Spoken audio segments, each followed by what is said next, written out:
tell me that I'm never gonna make it. They want me to do something that could make sense. They hate when I keep dreaming I'll be famous, but I don't give a fuck, I'ma keep chasing.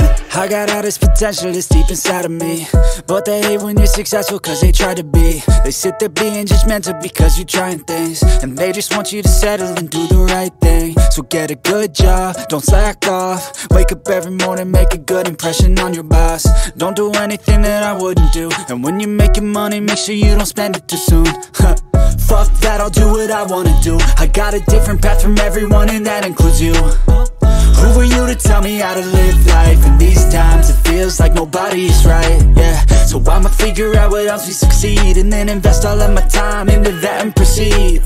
I need whatever the hell could make me happy, and I don't think you have a clue what could that be. They tell me that I'm never gonna make it. They want me to do